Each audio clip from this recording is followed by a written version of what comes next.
যারা হচ্ছে বিগত সময়গুলোতে আওয়ামী লীগের পক্ষে ন্যারেটিভ নির্মাণ করেছে, যারা ক্যাম্পাসে শিক্ষার্থী নির্মাণ করা হলেও চুপচাপ থেকেছে, বরঞ্চ চুপ থেকে এর পক্ষে বয়ান নির্মাণ করে এই অন্যায় অত্যাচারের পথকে আরো সুগম করেছে, সেই তাদের কি আবার 1 বছর পরে বিশ্ববিদ্যালয়ের মাটিতে পুনর্বাসিত করা হচ্ছে।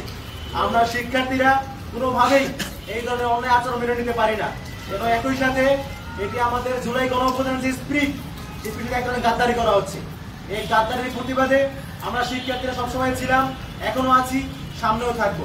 আমাদের দায়বদ্ধতা পরিষ্কার, অবিলম্বে এই বিতর্কিত কমিটি বাতিল করে এবং এই কমিটিতে যারা হচ্ছে আওয়ামী লীগকে নতুন করে পুনর্বাসন করার চক্রান্ত করেছে তাদের খতিয়ে দেখা হোক, তারা আসলে কোন চক্রান্তে, তারা কোন স্বার্থের জন্য এই আওয়ামী লীগকে আবারও সুযোগ দিচ্ছে। আমরা সেই দাবি জানাচ্ছি। একই সাথে এই ভিন্ন কর্মকাণ্ডে জড়িত যারা রয়েছে তাদেরকেও বিচার আওতায় আনার দাবি জানাচ্ছি। এই দাবি জানিয়ে আমি বক্তব্য শেষ করছি। ধন্যবাদ সবাইকে। সহযোদ্ধা ভাইরা এ পর্যায়ে আমাদের মাঝে বক্তব্য নিয়ে আসবেন ঢাকা বিশ্ববিদ্যালয়ের শিক্ষার্থী কমিটি হলের আশিক খান।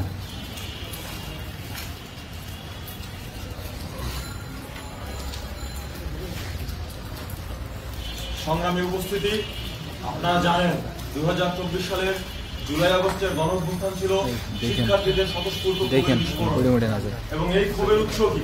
এই ক্ষোভের উৎস হচ্ছে ক্যাম্পাসগুলোতে যে নিপীড়ন, ছাত্রদের উপর নির্যাতন এবং এই জুলুমতন্ত্র।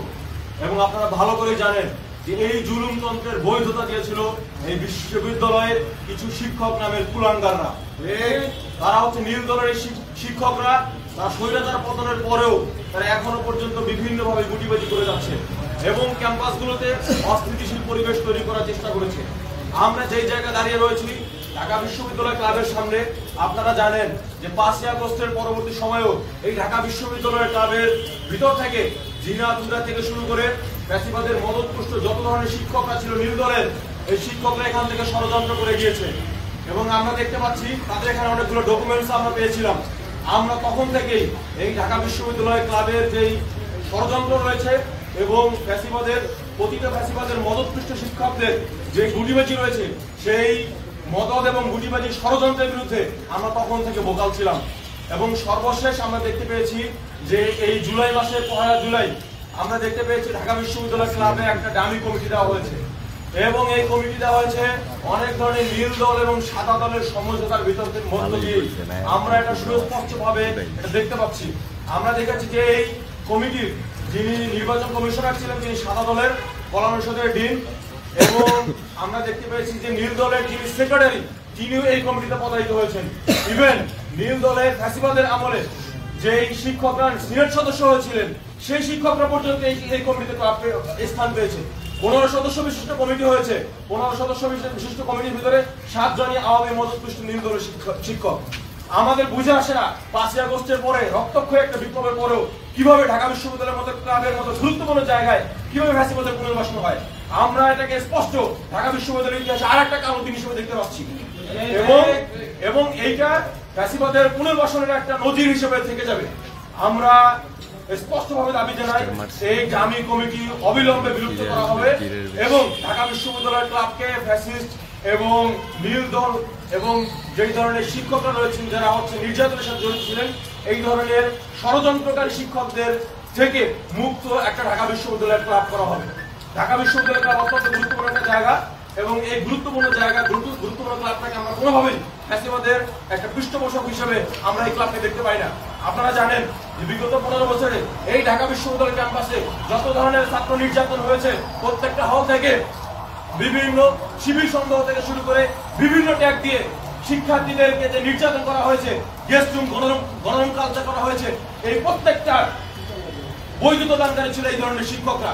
তারা দেখেও না দেখার ভান করতো, বরং এই 15 বছরে যত দামি নির্বাচন হয়েছে, যত দেশ বিরোধী সিদ্ধান্ত নেওয়া হয়েছে, যত ফ্যাসিবাদের কালচারাল এবং শিক্ষাগত যে ধরনের বৈধতা দেওয়া হয়েছিল এই বৈধতা এই শিক্ষকগুলোর মধ্যে আসতো এবং 5ই আগস্ট তাদের এই ষড়যন্ত্রগুলোর কবর রচিত হয়েছে।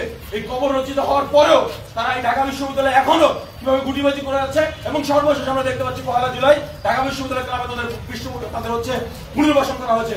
আমরা আজকে ঢাকা বিশ্ববিদ্যালয়ের শিক্ষার্থীদের পক্ষ থেকে বলতে চাই এই পুনর্বাসন যদি অবিলম্বে বন্ধ করা না হয় তাহলে এটা আরো বড় গণ আন্দোলনের রূপ নেবে এবং এই আন্দোলন ঢাকা বিশ্ববিদ্যালয়কে সব পরিপূর্ণভাবে ফ্যাসিস্ট এবং এই নীল দলের ষড়যন্ত্র এবং গাদ্দার মুক্ত করা হবে। আমরা অবিলম্বে দাবি জানাই এবং আমরা এখনো দেখতে পাচ্ছি ঢাকা বিশ্ববিদ্যালয়কে ষড়যন্ত্র করা হচ্ছে। সব ধরনের ষড়যন্ত্রের বিরুদ্ধে আমরা প্রতিবাদ করে যাব এবং আমরা এটাও দাবি জানাই যে সকল শিক্ষকরা 15 জুলাই, 16 জুলাই এবং 17 জুলাই যারা এই ফ্যাসিস্টকে টিকে রাখার জন্য যারা ভূমিকা রেখেছেন, আমরা দেখতে পেয়েছি 15 জুলাইতেও কলা ভবনের সামনে গিয়ে এই নীল দলের শিক্ষকরা ছাত্রদের বিরুদ্ধে যে অবস্থান নিয়েছে, আমরা এইগুলোর তদন্ত সাপেক্ষে বিচারের দাবি জানাই এবং আমরা মনে করি এই ঢাকা বিশ্ববিদ্যালয় ক্লাব সহ ঢাকা বিশ্ববিদ্যালয় প্রত্যেকটা প্রতিষ্ঠানকে, প্রত্যেকটা অর্গানকে ফ্যাসিস্ট মুক্ত করা হবে। এই আশাবাদ ব্যক্ত রেখে আমি আমার বক্তব্য শেষ করছি।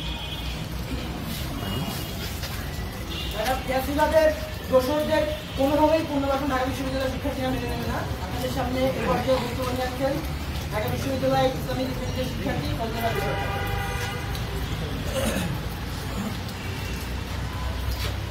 আসসালামু আলাইকুম। সংগ্রামী উপস্থিতি, আপনারা দেখতে পেয়েছেন গত 16টি বছর এই ক্যাম্পাসে কি অবস্থা ছিল। গত 16টি বছর এই ক্যাম্পাসের প্রত্যেকটা হল কাদের দখলে ছিল।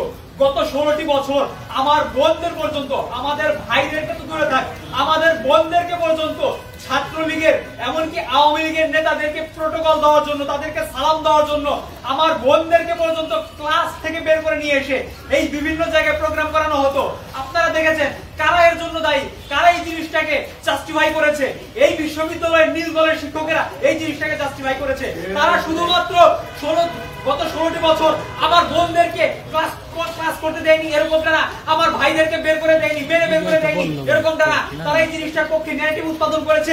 বিষয়টি এর মধ্যে সীমাবদ্ধ ছিল না, বরঞ্চ গত বছর 15 জুলাই যখন আমার বোনদেরকে আহত করা হলো, আমার চোখের সামনে আমার বোনদেরকে যখন মাথা ফাটিয়ে দেওয়া হলো, ঢিল ছোড়া হলো, আমার ভাইদেরকে যখন লাঠি সোটা দিয়ে পিটিয়ে যখন ক্যাম্পাস থেকে বের করে দেওয়া হলো 15 জুলাই, তখন পর্যন্ত সেই শিক্ষকেরা সেই আওয়ামী লীগ এবং ছাত্রলীগের গুণগান করে গিয়েছেন।